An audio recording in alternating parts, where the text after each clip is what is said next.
Astaghfirullah. Bismillahirrahmanirrahim. Assalamualaikum warahmatullahi wabarakatuh.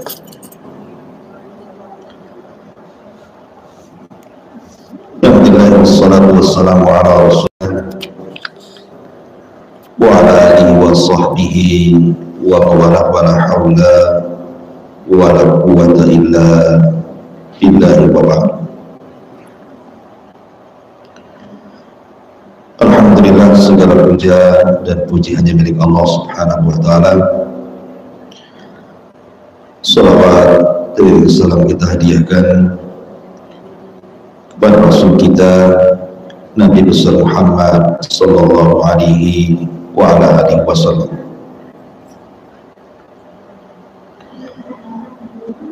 Baik, kita lanjutkan kajian kita, masih membahas kitab dari Minhajul Muslim, dan kita masuk pada bab tentang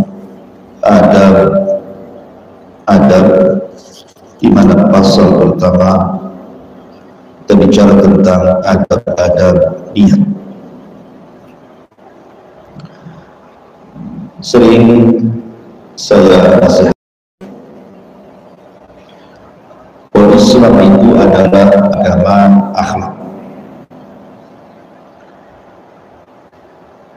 Makanya Nabi Sallallahu Alaihi Wasallam bersabda, "Innama bu'ithtu litammima makarimal akhlak." Aku diutus untuk menyempurnakan akhlak manusia.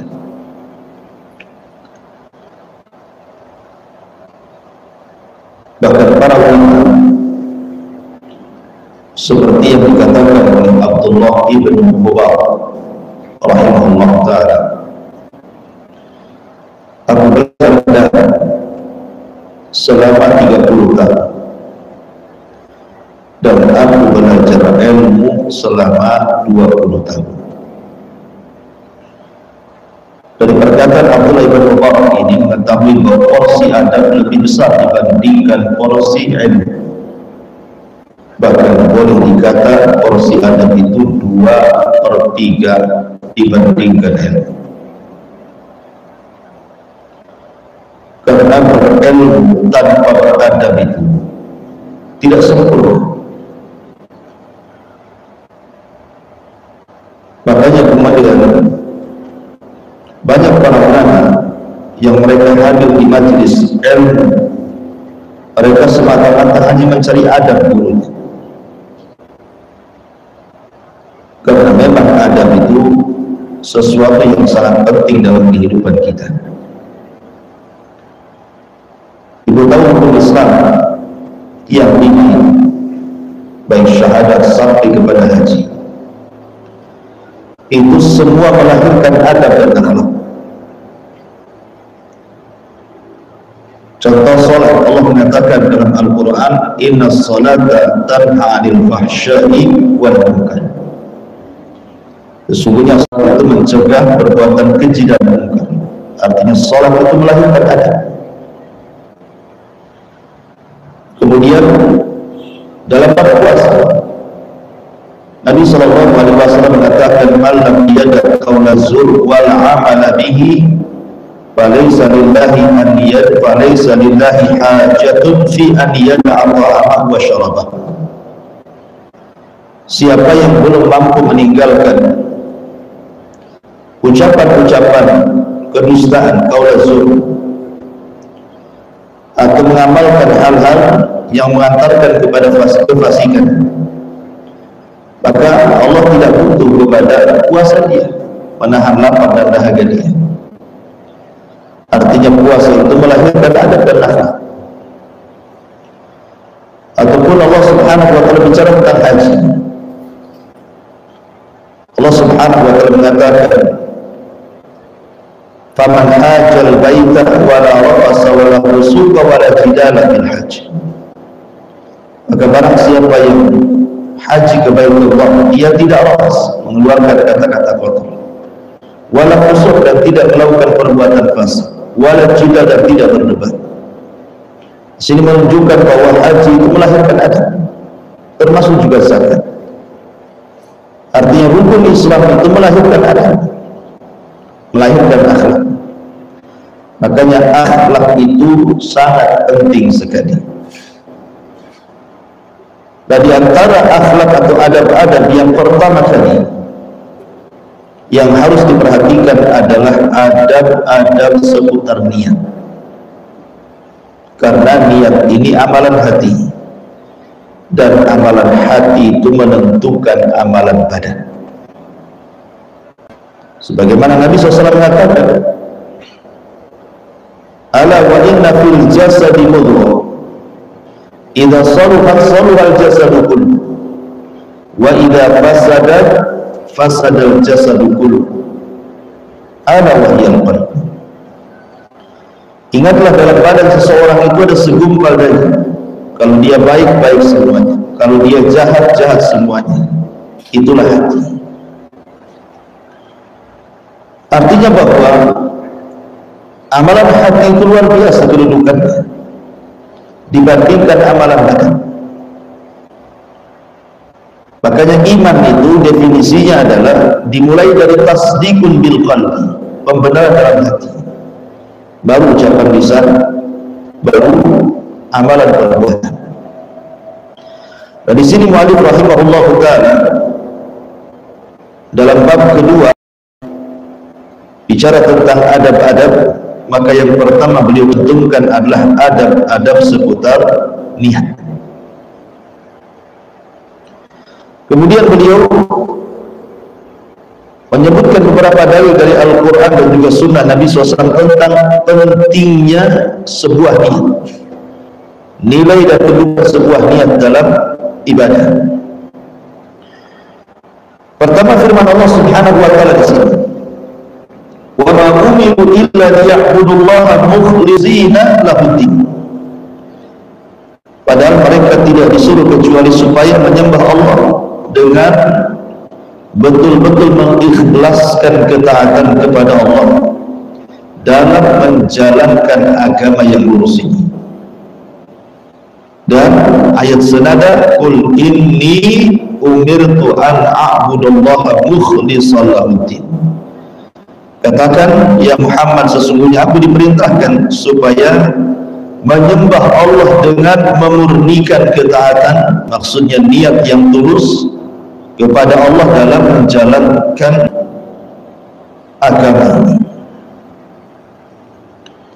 Dari dua ayat ini, kata para ulama bahwa syarat diterima sebuah amal, syarat diterima atau qabul amal di hadapan Allah Subhanahu wa taala, yang pertama adalah al-ikhlas. Harus diniatkan ikhlas karena Allah. Yang kedua baru bicara ittiba, pencontoh Nabi. Dan ini menunjukkan pentingnya niat dan adab-adab dalam niat, sampai menentukan sah dan tidaknya sebuah amalan, bahkan menentukan pahala dan tidaknya sebuah amalan. Dari sini Rasul mengatakan, innamal a'malu binniyat wa innamal likulli imri'in ma nawa. Sesungguhnya amal perbuatan itu tergantung pada niatnya, dan sesungguhnya setiap orang itu memperoleh pahala sesuai dengan apa yang diniatkan. Lihat di sini kalimatnya innamal a'malu binniyat, ini bicara tentang sah dan tidaknya niat. Kemudian kalimat kedua, wa innamal likulli imri'in ma nawa, menentukan berpahala dan tidaknya sebuah niat.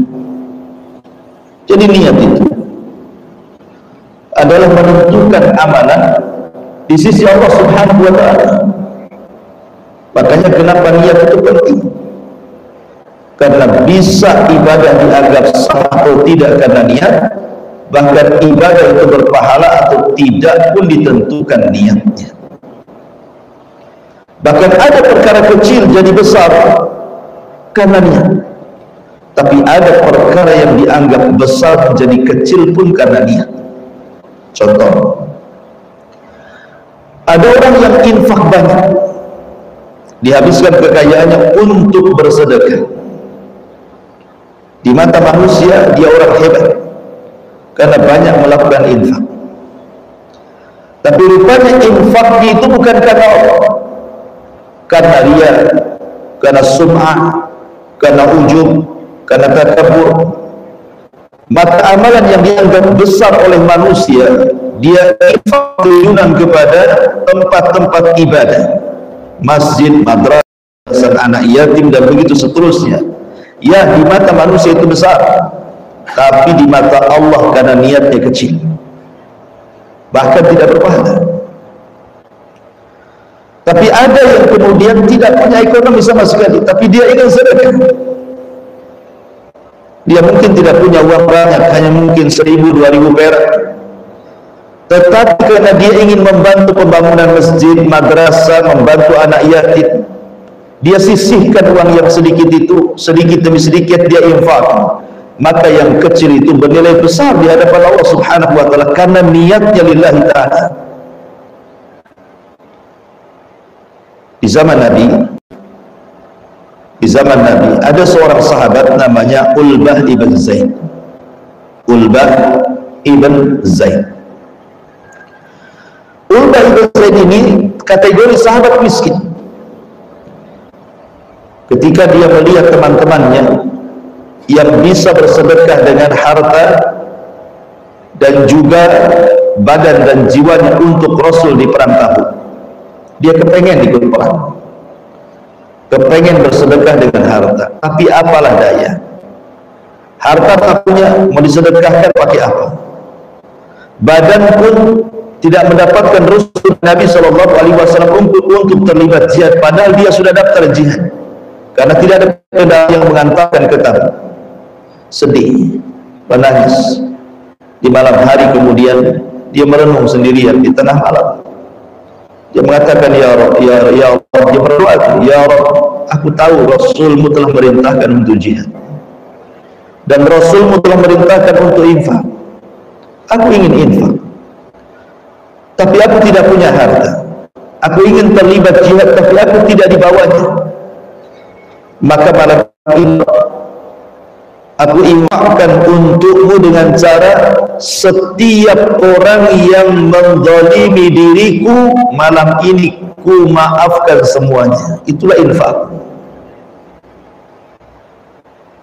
Akhirnya kemudian keesokan harinya Nabi SAW sebelum berangkat jihad ke Tabuk berkhutbah dan mengatakan, siapa yang semalam melakukan infak, sedekah, tidak ada yang berdiri, karena tidak ada orang infak malam-malam. Rupanya Ulbah ibn Zaid berdiri dan mengatakan, saya wahai Rasul, saya berinfak dengan cara memaafkan semua yang pernah menyakiti saya. Maka Rasul menganggap itu sebagai sedekah dia, sedekah dia kepada kaum muslimin. Lihat bagaimana niat begitu saja itu sudah dianggap sedekah dan infak di mata Nabi, dan pasti diterima di hadapan Allah Subhanahu wa ta'ala karena keikhlasannya. Menunjukkan bahwa terkadang niat itu mengecilkan yang besar dan membesarkan yang kecil. Kemudian di sini mu'alif rahimahullah ta'ala juga mencantumkan beberapa riwayat, seperti Rasul mengatakan, innallaha la yanzuru ila suwarikum wa amwalikum walakin yanzuru ila qulubikum wa a'malikum. Sesungguhnya Allah Subhanahu wa ta'ala tidak pernah melihat bentuk badan kalian, begitu juga harta-harta kalian, akan tapi Allah melihat hati-hati kalian dan amal kalian. Dari sini kita tahu bahwa Allah Subhanahu wa ta'ala sangat memperhatikan hati manusia dan tidak pernah memperhatikan fisik manusia, bahkan tidak memperhatikan harta manusia. Secantik apapun manusia, sekaya apapun manusia, maka Allah tidak akan pernah memandang, karena bukan itu yang dipandang Allah. Tetapi mungkin orang ini kurang cantik, kurang tampan, tapi hatinya bersih, bening, dan amalannya banyak, maka Allah Subhanahu wa ta'ala suka dengan orang ini.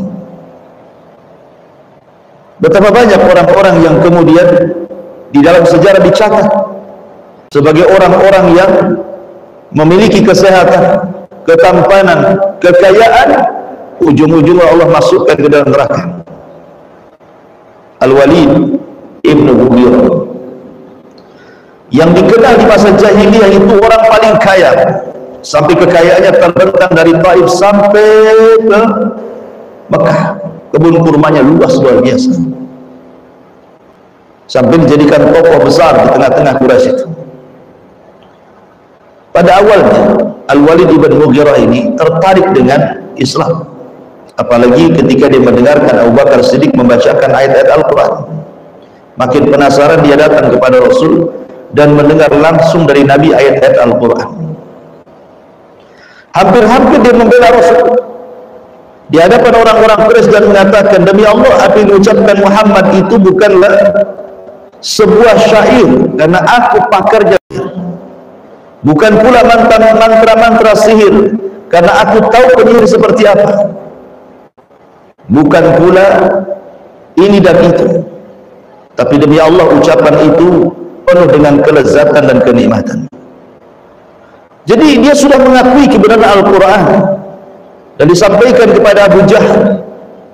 Tapi Abu Jahal takut kalau seandainya Al-Walid kemudian sampai terpengaruh dengan Rasul, kemudian masuk Islam, bisa saja dengan kekayaannya menyebar Islam di mana-mana.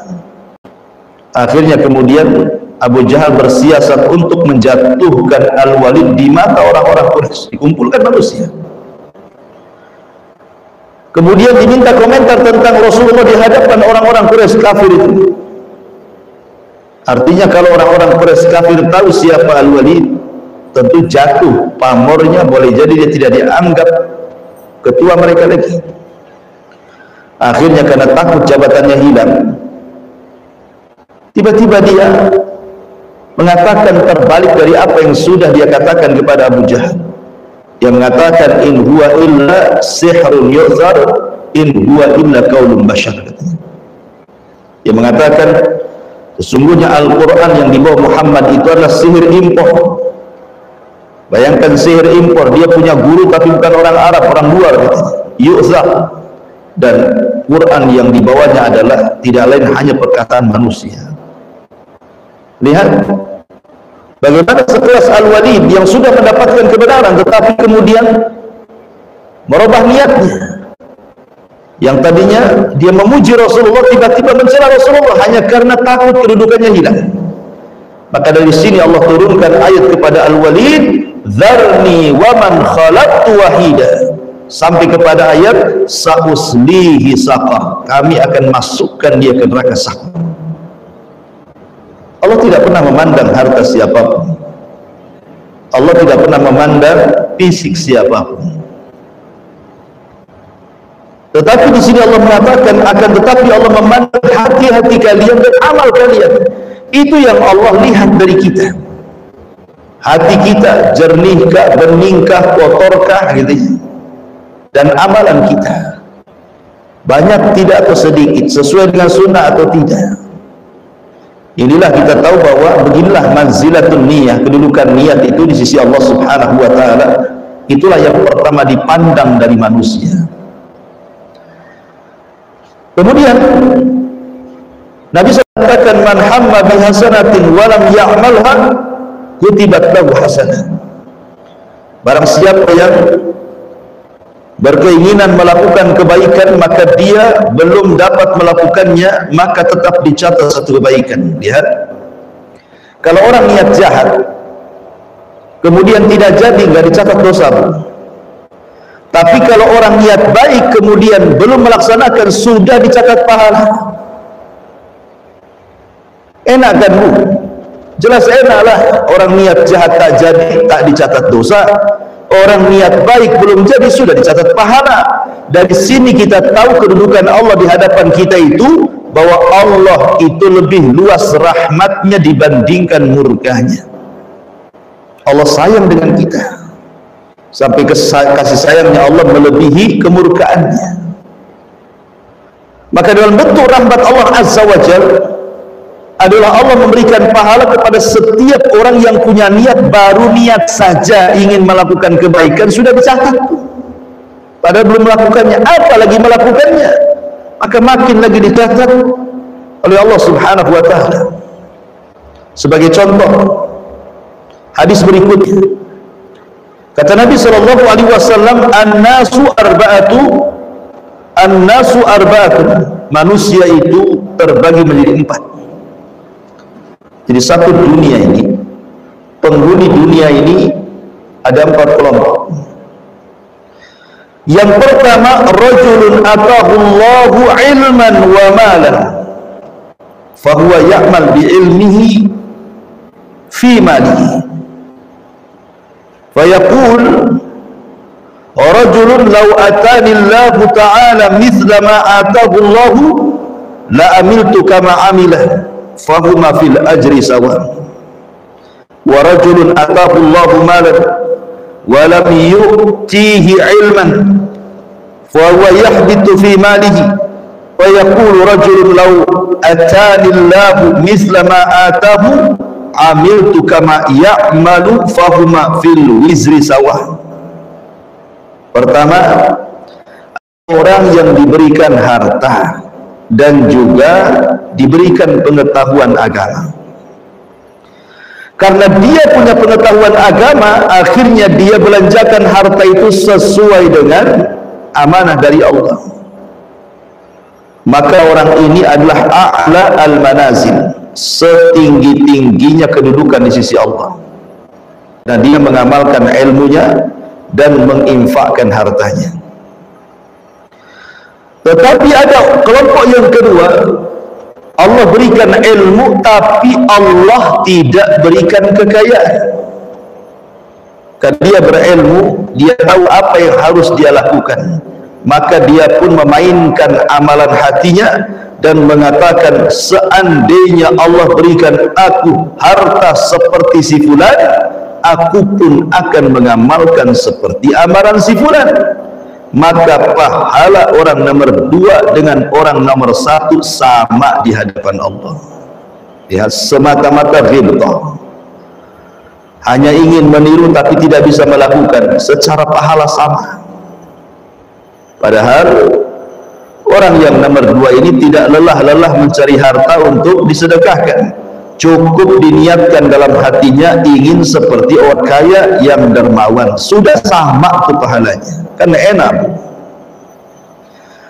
Tetapi orang kedua ini, orang ketiga ini, Allah anugerahkan harta banyak tapi minim pengetahuan agama, sehingga karena dia tidak punya pengetahuan agama, maka yang ada hawa nafsu di dadanya, dia pun membelanjakan harta tidak sesuai dengan amanah Allah, dia gunakan untuk maksiat kepada Allah Azza wa Jalla. Maka ini orang yang paling buruk yang Allah siapkan tempat duduknya. Datang pula orang keempat, tak punya harta, tak punya pengetahuan agama, tetapi kemudian hatinya jahat. Dia memandang orang yang orang kaya yang poya-poya, orang kaya yang membelanjakan hartanya di jalan maksiat kepada Allah Azza wa Jalla. Berpikir pula nih si miskin dan si jahil ini, wah, kalau aku punya harta, aku pun pengenlah kayak kawan tuh, bisa mabuk, bisa berzina, bisa berpoya-poya. Maka dosa orang nomor keempat dengan yang nomor 3 itu sama dosanya. Padahal nomor 4 ini tidak menikmati maksiat, hanya kepengen maksiat. Tetapi karena dia ingin niru orang itu, dosanya sama, loh, bayangkan. Hanya ngomong, nanti kalau aku punya harta, aku pun sama ingin seperti dia. Jadi kalau dia berzina, dia pun dapat dosa zina. Kalau dia kemudian mabuk, dia pun dapat dosa mabuk. Kalau dia berjudi, dia dapat dosa judi. Kalau dia nyewa preman untuk menyakiti orang dengan kekayaannya, dia pun dapat dosanya. La haula wala quwwata illa billah. Lihat, gara-gara niat dia pun ikut menanggung dosa orang itu, padahal tidak ada urusan. Dia hanya berangan-angan saja. Tapi disitulah menunjukkan bahayanya niat. Niat ini seperti pisau, bisa untuk hal yang manfaat, bisa untuk hal yang madarat. Masyarul muslimat yang dimuliakan Allah Subhanahu wa taala. Kemudian Nabi sallallahu alaihi wasallam juga bersabda di sini, "Inna bil madinati aqwama ma qata'na wadiyan wala wati'na mauti'an yaghidul kuffar wala anfaqna nafaqatan wala asabatna makhmasatun illa syarakuna fi dhalik wa hum bil madinah." Faqila lahu kaifa dhalika ya Rasulullah? Qala hasabahumul udhru fasyaraku bi husni niyyah. Sesungguhnya di kota Madinah ada beberapa kaum yang tidaklah kami menyeberangi lembah, tidaklah kami menginjak tanah yang membuat orang kafir murka, tidaklah kami memberikan nafkah, dan tidaklah kami ditimpa kelaparan, melainkan pasti mereka menyertai kami dalam hal-hal tersebut, padahal mereka berada di kota Madinah. Lalu sahabat bertanya, bagaimana itu bisa wahai Rasul? Maka Rasul mengatakan, mereka terhalang oleh uzur, maka mereka menyertai kita dengan niat baik mereka. Subhanallah. Jadi kenapa Rasul ngomong begini? Ini ada asbab urutnya. Ini masih berkaitan dengan perang Tabuk yang saya ceritakan tadi. Perang Tabuk itu adalah perang yang terakhir yang dilakukan Nabi dan dipimpin Nabi. Dan perang Tabuk ini musuhnya bukan orang musyrik Arab, karena semua sudah masuk Islam. Bukan pula orang Yahudi Madinah, karena Yahudi sudah terusir dari Madinah, bahkan Khaybar ditaklukkannya.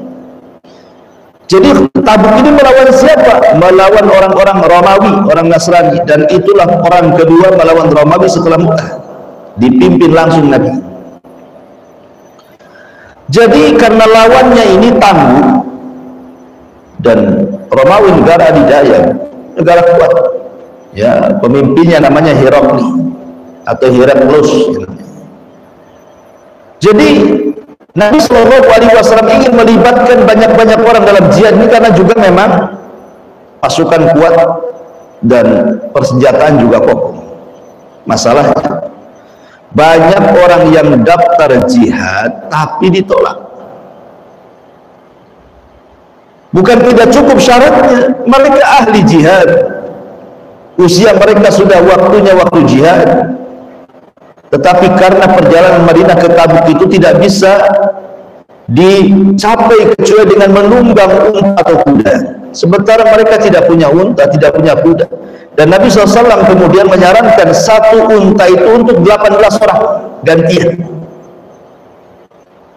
Akhirnya kemudian banyak yang ditolak Nabi, banyak yang menangis para sahabat, tidak bisa berjihad, infak tak bisa, jihad tak bisa, tapi dalam hatinya pengen berjihad dengan Nabi. Nah, maka ketika kemudian banyak orang-orang yang tertolak jihadnya oleh Nabi, bukan karena mereka tidak mau jihad, mereka mau berjihad, cuman tadi nggak ada kendaraannya yang ngangkut mereka. Di satu waktu mereka pun tidak punya harta yang disedekahkan, tidak seperti Utsman bin Affan menyerahkan 300 ekor unta dengan perbekalannya, Abu Bakar menyerahkan semua hartanya, Umar menyerahkan separuh hartanya, Abdurrahman bin Auf menyerahkan banyak hartanya, dan yang paling banyak dalam perang Tabuk adalah Utsman bin Affan, sampai Rasul mengatakan, ma dharraka ya Utsman ma amilta ba'da hadzal yaum, tidak akan madaratkan apapun kepadamu wahai Utsman, apapun yang kau lakukan setelah hari ini, infakmu banyak sekali. Jadi Nabi SAW ketika sudah berangkat ke Tabuk, Rasul SAW bersabda, inna bil madinati aqwaman, sesungguhnya di Madinah itu ada beberapa kaum, ma qata'na wadiyan wala wati'na mauti'an yaghidul kuffar, tidaklah kami menyeberangi lembah kecuali mereka ikut, tidaklah kami menginjak tanah yang membuat orang kafir kecuali mereka ikut, padahal mereka ada di Madinah, ya, tapi Rasul mengatakan kecuali mereka ikut, padahal orang yang nggak ada di Madinah. wala anfaqna nafaqatan wala asabatna makhmasatun illa syarakuna fi dzalika wa hum bil Madinah. Bahkan tidaklah kami memberi nafkah dan tidaklah kami ditimpa kelaparan, melainkan pasti mereka ikut serta di sini, padahal mereka di Madinah. Jadi sahabat heran, maunya Rasul apa gitu. Maka Nabi kemudian mengatakan, hasabahumul udru fasyaraku fi husni niyati. Ya, mereka memang tidak terlibat dengan kita di sini, berjihad di Tabuk karena terhalang udzur mereka, tetapi pahala mereka sama dengan kalian karena kebaikan niat mereka ingin jihad tapi tidak bisa. Ya, lihat bagaimana di sini Nabi SAW menjelaskan kepada kita tentang manzilah niat ini. Sahabat karena uzur tidak bisa perang, karena kepengen perang, tetap Rasulullah SAW menyamakan orang-orang yang tinggal di Madinah dengan yang bergerak dalam Tabuk, pahalanya sama. Makanya orang yang terbiasa sholat malam, orang yang terbiasa puasa sunnah, tiba-tiba ada uzur safar atau tiba-tiba sakit parah sehingga dia tidak bisa sholat malam lagi, tidak bisa puasa sunnah lagi, maka Nabi SAW mengatakan tetap orang itu dicatat sholat malam dan dicatat puasa sunnah, kan enak. Tapi bagi orang yang rajin melaksanakan puasa dan sholat malam, tiba-tiba safar sehingga tidak bisa melakukan sholat dan puasa lagi, ataupun sakit yang akhirnya dia tidak sanggup melaksanakan dua-duanya, tapi tetap mengalir pahala kedua ibadah itu kepada dia. Begitulah pengaruh niat kepada ibadah.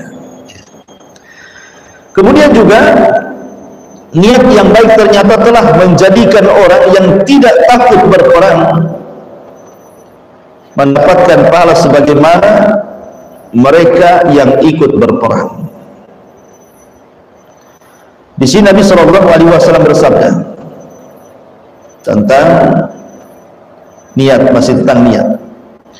Idza taqal muslimani bi sayfayhima fal qatil wal maqtul fi an-nar faqila ya Rasulullah hadzal qatil fama balul maqtul qala li annahu arada qatla sahibi. Jika ada dua orang muslim yang saling bunuh-bunuhan dengan kedua pedangnya, maka kedua-duanya diancam neraka.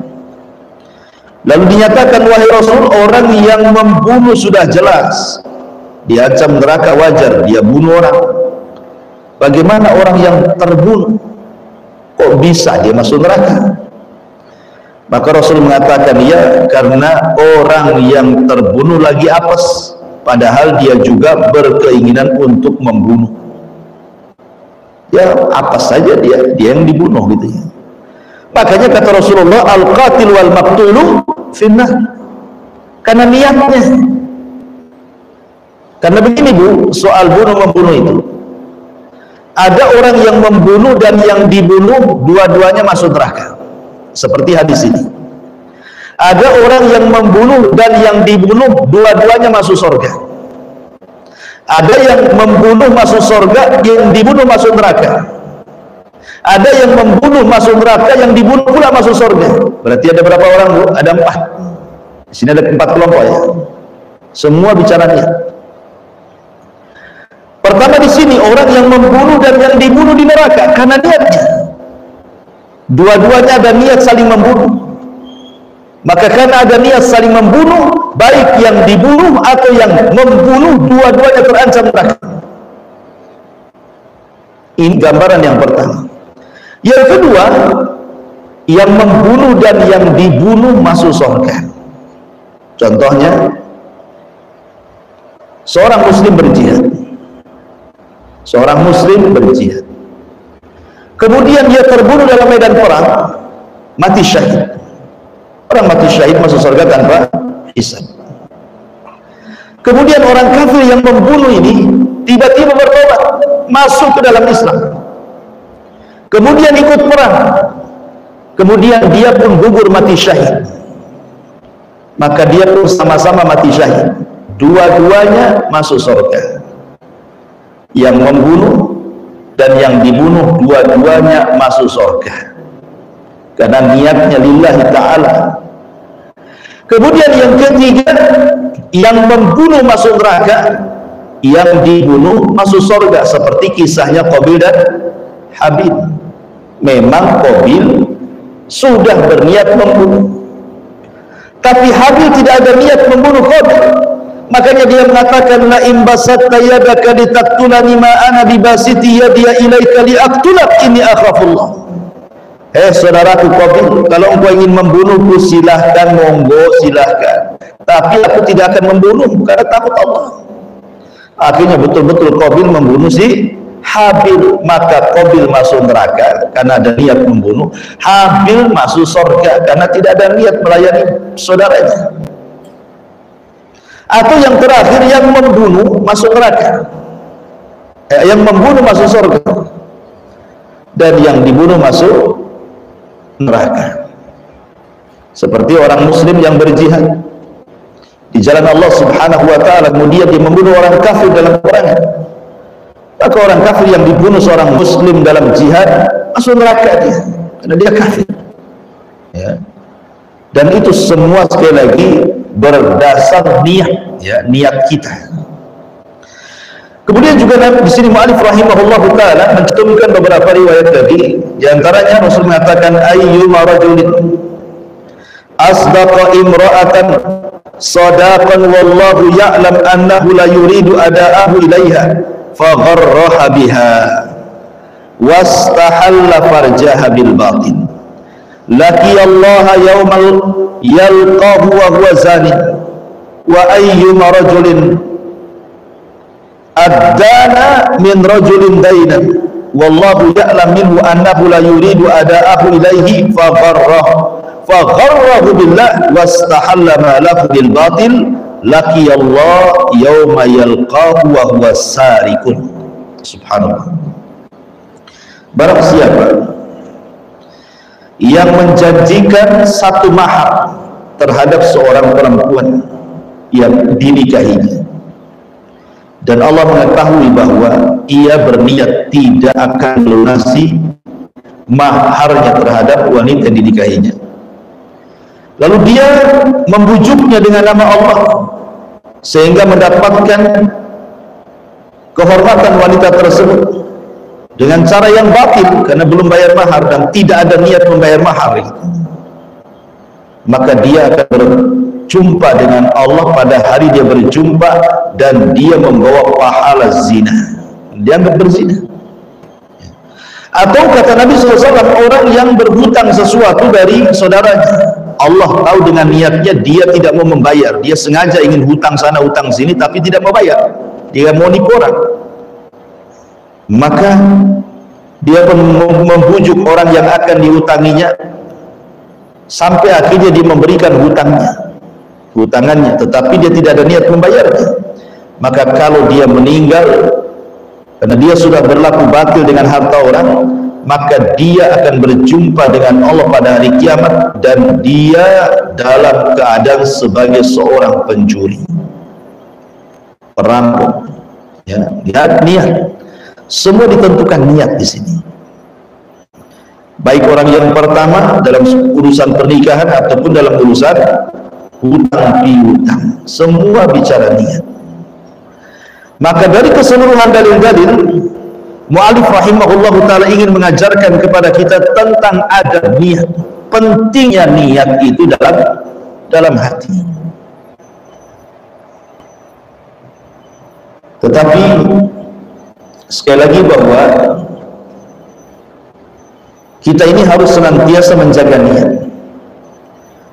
Makanya kalau kita melihat Imam Bukhari di dalam sahihnya, dia mencantumkan satu bab, judulnya bab bagaimana cara wahyu. Tetapi hadis yang pertama dicantumkan bukan bicara soal bab, tetapi hadis Umar bin Khattab, innamal a'malu binniyat. Kenapa antara judul dan hadisnya pula tak nyambung?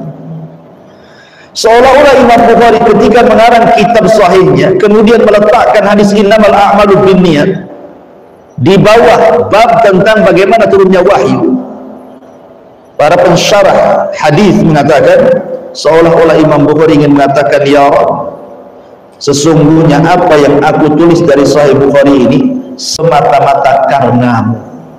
Maka diingatkan dengan hadis Umar bin Khattab, innamal a'malu binniyat. Sehingga banyak para ulama mengatakan bahwa kalau seandainya aku mengarang satu buku, maka setiap bab aku ingin mencantumkan hadis Umar bin Khattab, innamal a'malu binniyat. Makanya banyak para ulama ketika mengarang buku itu mencantumkan hadis yang pertama, innamal a'malu binniyat, seperti Imam Nawawi dalam kitab Arba'in Nawawi, hadis yang pertama dicantumkan dalam kitab Arba'in Nawawi apa, Bu? Innamal a'malu binniyat. Ya.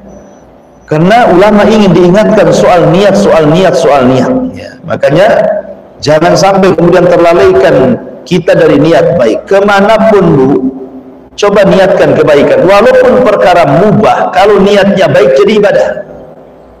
Perkaranya mubah, niatnya baik jadi ibadah. Bahkan luar biasa, Nabi SAW pernah berbicara tentang seseorang yang menziarahi saudaranya.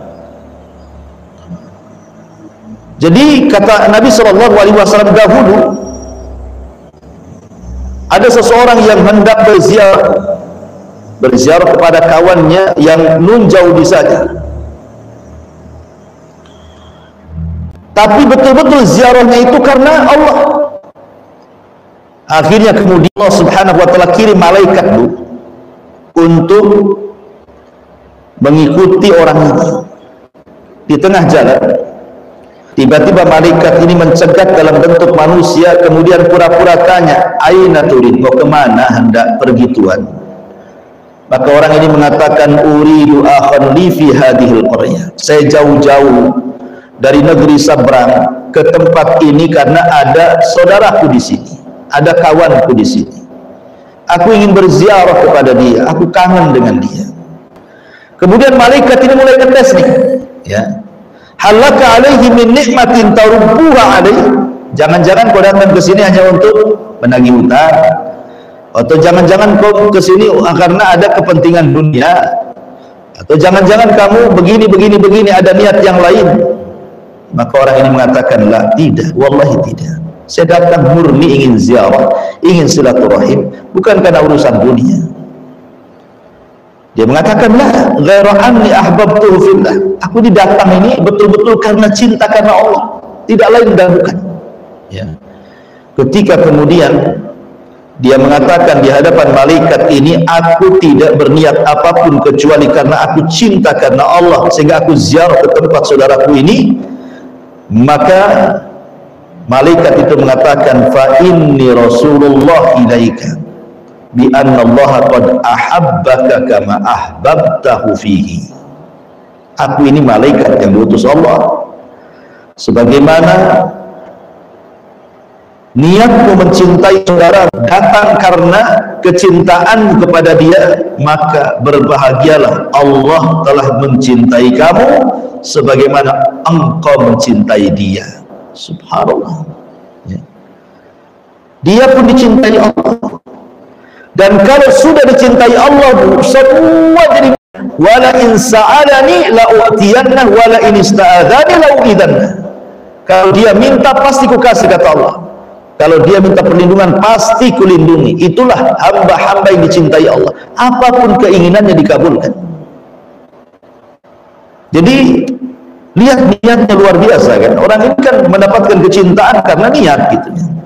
Makanya betul-betul ibu dari rumah nih melangkah ke sini ya untuk ngaji nih, betul-betul niatnya karena Allah. Ah, saya malas lah ngaji di situ. Kenapa? Tak rame, tak banyak.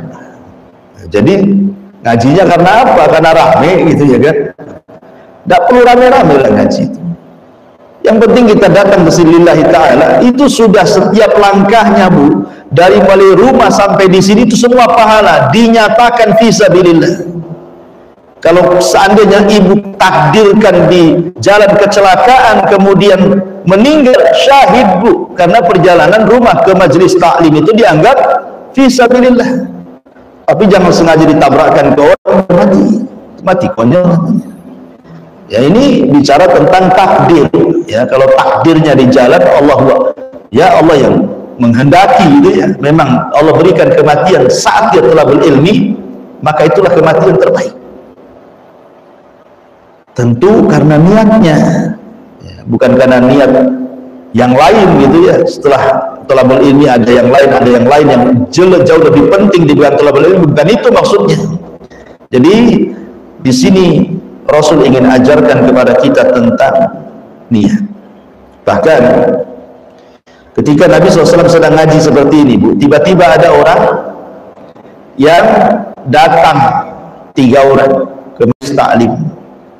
Yang satu ketika melihat ada kajian Nabi langsung masuk, langsung duduk paling depan di samping Nabi. Yang satu malu-malu duduk pula paling belakang. Yang satu malah berpaling tidak mau ngaji, pulang lagi gak jadi. Setelah selesai ngaji, kata Nabi SAW, adapun orang yang pertama, fa'awallah, maka Allah Subhanahu wa ta'ala memberikan perlindungan karena dia hendak mendekat dengan Allah. Ya. Adapun orang yang kedua malu-malu sehingga duduk paling belakang, Allah pun malu sama dia.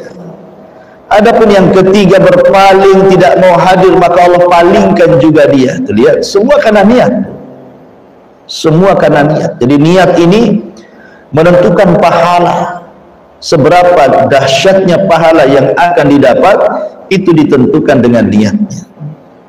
Wallahu a'lam bishawab. Ini diantara adab-adab niat, karena setelah ini mu'alif rahimahullahu ta'ala mulai akan bercerita tentang akhlak dan adab terhadap Allah, ya kan? Kemudian juga adab-adab terhadap Al-Quran, kemudian adab terhadap Rasulullah. Ini kan terus cerita adab, ya. Dan kedepannya akan banyak cerita adab dan akhlak. Makanya mu'alif memulai dengan akhlak hati. Ya, kalau hatinya sudah benar, sudah lurus, berarti akhlak-akhlak yang lainnya akan mudah diluruskan. Wallahu a'lam bishawab. Ini yang bisa sampaikan. Baik, sebelum saya tutup, kalau ada yang bertanya silahkan. Iya.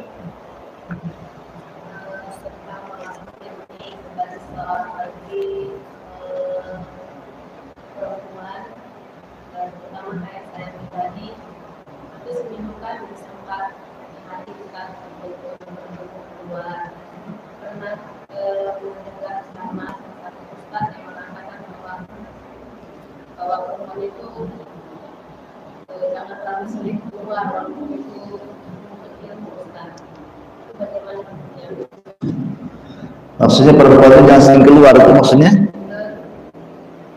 Contohnya saya sendiri Pak Ustaz, hidup bisa 4 kali, hidup 4 kali. Iya. Saya pernah mendengar ceramah salah satu mengatakan bahwa perempuan itu jangan terlalu sering keluar rumah, walaupun untuk ilmu gitu Ustaz. Iya. Iya, selamat mendengar. Tentang wanita yang betul pada asalnya Nabi SAW mengatakan waqarna fi buyutikunna wala tabarrujna tabarrujal jahiliyatin ula. Maka dapat seorang wanita itu tinggal di rumahnya dan jangan tabarruj seperti dandanan orang-orang jahiliyah yang pertama. Kalau seandainya dengan keluarnya seorang wanita dari rumah itu, tentu ini bicara tentang niat baik, ya, hadir di majelis ilmu, bukan karena ngerumpi ke tetangga, datang ke kawan, ngobrol sana sini, bukan. Kita bicara tentang niat baik, hadir majelis ta'lim. Niat baik saja tidak cukup. Niat baik itu tidak cukup, tetapi harus benar.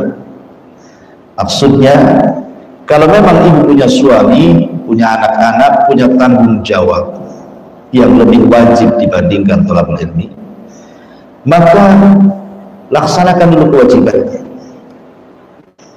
Jangan sampai dengan thalabul ilmi jadi melalaikan kewajiban kepada suami, melalaikan kewajiban kepada anak-anak. Jadi tetap minta izin suami. Ya, kalau suami ada di rumah, ya jangan, kalau bisa temani suaminya.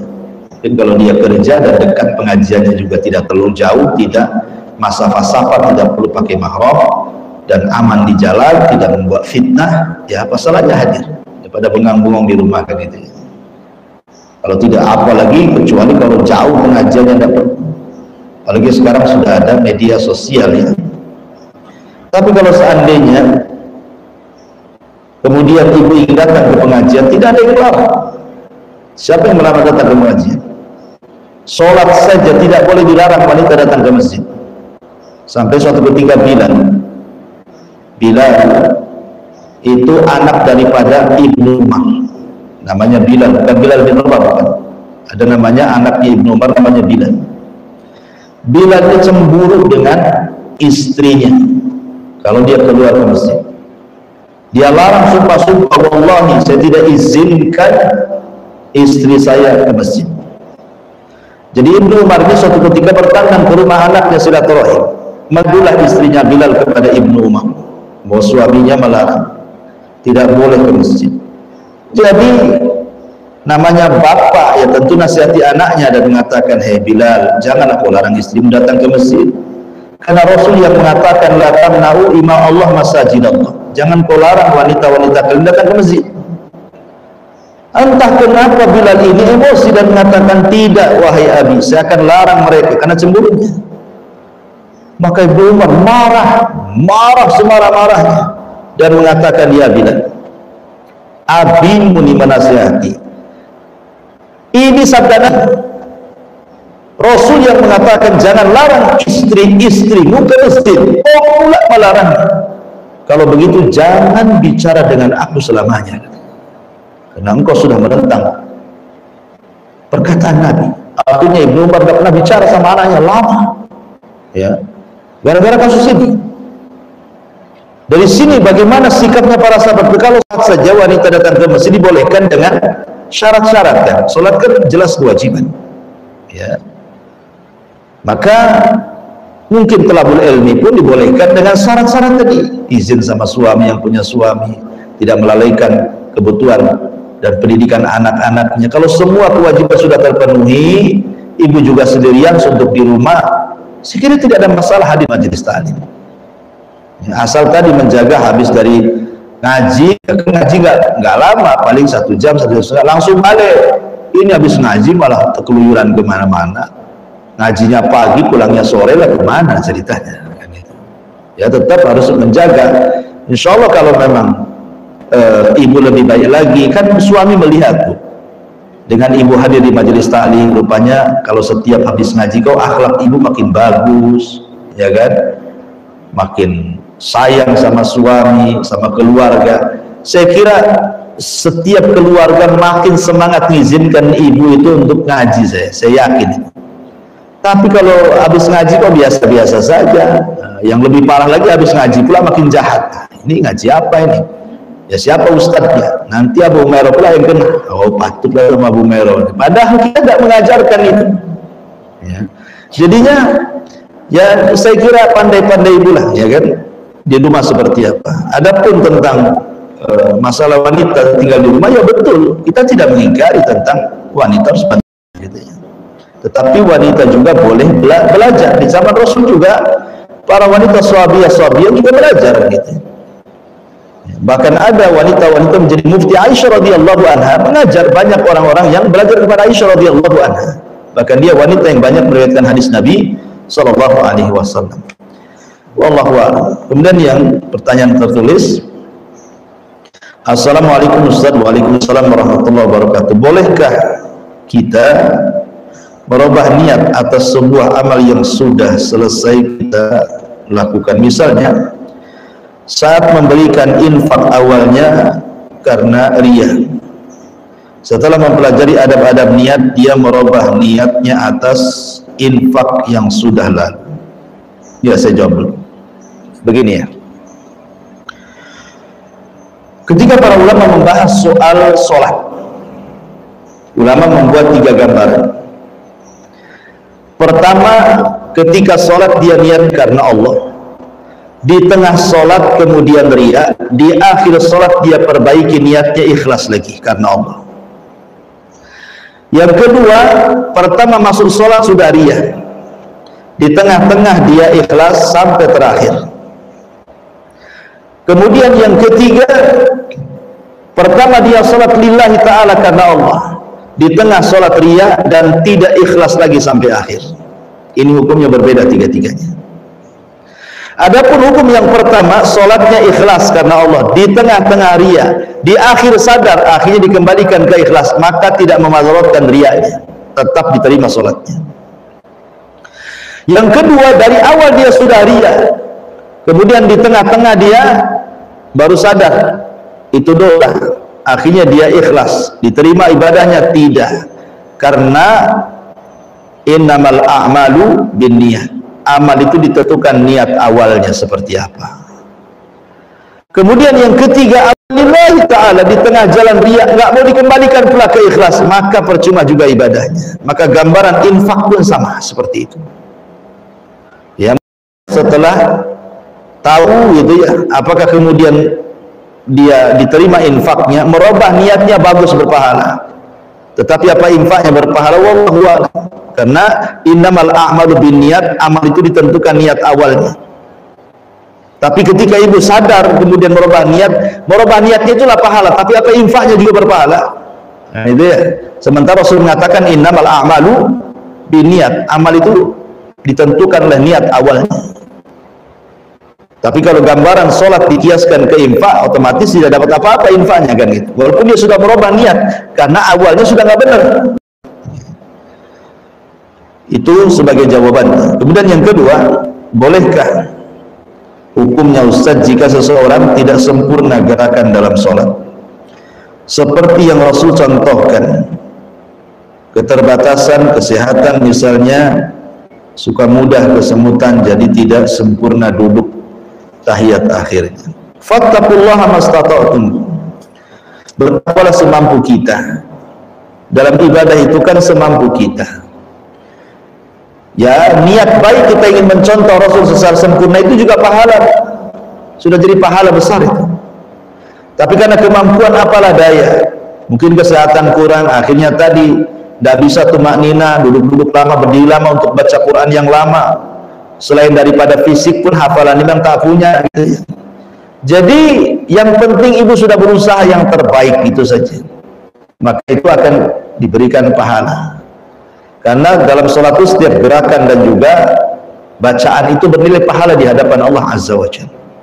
Jadi jangan mengejar target rakaat dalam sholat itu, apalagi ibu sholat sendirian ya. Yang dikejar itu target pahala, bukan target rakaat. Sebab kalau target rakaat cepat-cepat, yang penting cepat hilang beban, itu bukan cari pahala ya, itu cari cepat-cepatan namanya. Jadi tidak masalah kalau ada uzur, karena dalam ketakwaan itu ya kembali ke Al-Quran, fattaqullaha mastata'tum, bertakwalah semampu kalian. Kemudian juga bagaimana sebaiknya sikap kita terhadap ibu yang sudah tua, hanya ingin tinggal di rumahnya sendiri, tidak mau tinggal bersama salah satu anaknya, dengan alasan ingin merasa tenang sendirian di rumahnya, sedangkan niat ditemani sama anak laki-lakinya saja beliau tidak mau. Bagaimana sikap yang terbaik anak-anak mereka? Anak ibu itu ada 4 orang, 1 laki-laki dan 3 orang perempuan. Begini Bu ya, terkadang ada sebagian orang tua yang mungkin hidupnya sudah terbiasa di desa, anak-anaknya sudah tinggal di kota. Sebagian anak-anaknya sudah berhasil, sudah mapan, dia ingin berbuat baik sama orang tuanya. Tapi terkadang dia sudah minta orang tuanya hijrah dari kampungnya, mau dibawa oleh salah satu anaknya. Terkadang orang tua itu tidak mau. Ada apa Bu? Ibu harus tahu histori sejarah. Terkadang orang tua itu sudah tinggal di rumah lamanya, walaupun mungkin di tempat yang jelek, yang reot, yang tidak layak, tetapi ada histori sejarah di situ. Bagaimana sejarah dia dengan suaminya, bagaimana sejarah dia mendidik anak-anaknya sedari kecil di rumah yang real sampai kemudian sukses dan menjadi manusia di hadapan orang, di hadapan manusia lainnya. Sehingga terkadang berat dia meninggalkan rumahnya itu. Ada histori sejarah. Terkadang ada orang-orang tua yang seperti itu, dia tidak mau dihidup senangkan anaknya, padahal anaknya semua baik. Ya. Tapi ini juga ujian bagi anak-anaknya. Bagaimana caranya kemudian membujuk orang tuanya supaya mau ikut anak-anaknya, supaya lebih lagi bisa diperhatikan kesehatannya, ya, makanannya, minumannya, pakaiannya, tempat tidurnya, kan niat anak soleh kan seperti itu, Bu, ya. Tapi kalaupun seandainya memang orang tua itu tidak mau dan dia ingin sendirian, maka kembali kepada rembukan anak-anaknya. Ya sudahlah, tidak apa-apa. Kalau memang ibu ingin sendirian di rumah itu, tinggal diperbaiki rumahnya, patungan mungkin, ya bayar pembantu, suruh tinggal di rumah ibunya, biarkan pembantu itu yang ngurus ibunya, karena itu kemampuan ibunya. Harus lihat histori sejarah juga kan gitu. Tidak bisa kita paksa-paksa orang tua. Makanya dahulu ada satu kisah, kisah ini ma'ruf di Saudi Arabia, sampai masuk pada koran nasional. Jadi ada orang yang merawat orang tuanya, seorang laki-laki merawat orang tuanya, sampai sayangnya dengan ibunya, Bu. Laki-laki ini dia tidak mau kawin karena dia takut dia kalau menikah kemudian dia sibuk dengan istrinya, kemudian punya anak lagi, dia tidak bisa merawat orang tuanya secara maksimal. Akhirnya diputuskan dia tidak menikah sampai tua, Bu. Sampai usianya sudah 60 tahun tetap dia berbakti kepada ibunya. Dan ibunya pun sudah lebih tua lagi tentunya kan. Oh, anaknya saja yang laki-laki sudah dari bujang sampai umur 60 tahun dia rawat ibunya dengan begitu sayangnya, dan dia memutuskan untuk tidak menikah. Tentu orang tuanya lebih tua lagi dibandingkan anaknya. Lah kebetulan ibu ini tidak memiliki satu anak, tapi adik daripada orang ini dan tinggal di kota lain. Datanglah adiknya meminta kepada abangnya, "Bang, abang kan sudah lama merawat ibu. Dari kecil sampai sekarang 60 tahun usia abang. Biar saya yang lebih muda lagi. Abang sudah tidak sanggup merawat orang tua. Tenaga pun sudah mulai menurun. Ekonomi sudah mulai menurun. Biarkan gantian adikmu yang merawat orang tua." Kata abangnya, "Maaf dek, abangmu siap menyerahkan orang tua kita kalau Allah mencabut nyawa abangmu," katanya. "Kalau Allah cabut nyawaku, nggak apa-apa kau bawa orang tua." Akhirnya bertengkar, Bu. Bertengkar nih adik dan kakak ini gara-gara rebutan hak asuh ibu sampai ke pengadilan. Bayangkan orang ke pengadilan gara-gara waris, rebutan waris, ini rebutan ibu. Coba sampai di pengadilan pusing hakim ini karena belum ada orang sidang gara-gara rebutan hak asuh ibu. Yang ada hak asuh anak, ini hak asuh ibu rebutan. Akhirnya kemudian hakim mencerca pertanyaan kepada ini dan itu, dan tidak bisa kemudian diputuskan karena yang si abang merasa benar dan sudah merawat lama, si adik pun pengen merawat dan begitu seterusnya. Hakimnya bingung, nggak bisa diputuskan. Kata hakim, "Ya sudah, gini saja, panggil ibumu kemari." Kata si abang ini, "Tidak bisa Pak Hakim, ibuku sudah sakit, dia tidak bisa apa-apa." Kata hakim, "Tidak bisa, aku tidak akan putuskan putusan sampai kau datangkan ibumu ke persidangan," gitu. Akhirnya dibopong ibunya dari rumah ke persidangan, didudukkan 3 orang, ibunya, anak terbesar yang sudah merawatnya, yang sekarang sudah jadi kakek-kakek gitu, kemudian adik yang masih muda. Kata Pak Hakim, "Bu, aku sebagai hakim tidak bisa memutuskan, keputusan ada pada ibu. Sekarang ibu putuskan mau ikut tetap bersama anak pertama ibu, ataukah dengan adiknya yang masih muda, yang masih kuat, yang ekonominya lebih baik lagi. Putuskan, Bu, nanti saya sebagai hakim akan menguatkan putusan ibu." Kata ibu ini, "Maaf Pak Hakim, ini anakku yang tua yang sudah mengurusku adalah qurratu ainin li, dia penyejuk mata. Kemudian adiknya juga sama, qurratu ainin li, dia juga penyejuk mataku. Aku tidak bisa memilih kedua-duanya atau satu di antara dua. Aku tidak bisa, Pak Hakim. Keputusan ada padamu, katanya. Dilempar sama ibunya ke hakim. Sudah tua ibunya. Kata hakim, setelah kemudian menimbang, melihat, ya, kemudian hakim mengatakan kepada abang yang sudah lama merawat orang tua, berikanlah kesempatan adikmu untuk merawat orang tua, karena adikmu lebih muda, lebih kuat tenaganya, lebih kuat ekonominya. Habis itu dia nggak terima, dia menangis, tapi tetap keputusan ada pada hakim. Akhirnya ibunya ikut adiknya, padahal sedari kecil anak itu bersama ibunya sampai rela tidak nikah sampai 60 tahun usianya. Kalah di persidangan. Setelah terjadi persidangan, menangis dia sepanjang hari gara-gara kehilangan hak asuh ibunya. Lihat, ini kisah ini viral, ya, karena ini kisah nyata dan itu dicatat di koran-koran Saudi sana. Jadi ada orang yang seperti itu. Makanya kalau memang orang kita tidak mau ikut siapapun, ya anak yang cerdas, ya sudah, kalau menghidup sendirian, jangan dibiarkan sendirian.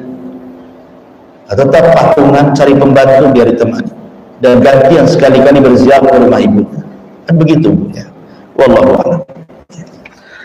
Baik, kemudian pertanyaan yang selanjutnya,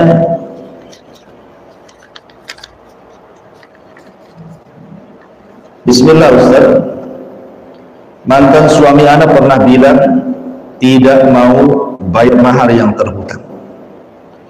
Jadi hukumnya bagi saya apa Ustaz? Karena tadi ana dengar terhitung zina. Bagaimana hukumnya pernikahan anak pada saat itu? Apakah anak terhitung zina juga? Tidak, ya, tidak Bu ya. Jadi mahar, syarat pernikahan itu, syarat pernikahan itu masuk mahar. Yang penting ada wali, ada saksi, ada mempelai, gitu kan. Maka sudah sah. Adapun mahar ini sebagai penghalalan dari seorang istri, seorang suami bolehnya menggauli istrinya. Jadi yang berdosa itu pihak suami, bukan ibu, bukan pihak wanita. Kalau suami tidak mau membayar mahar karena sebuah niat tidak membayar mahar, maka dia dianggap berzina dengan ibu. Tapi ibu tidak dianggap berzina, ibu tidak salah. Suaminya, itulah dalil hadis ini, ya. Wallahu a'lam. Kemudian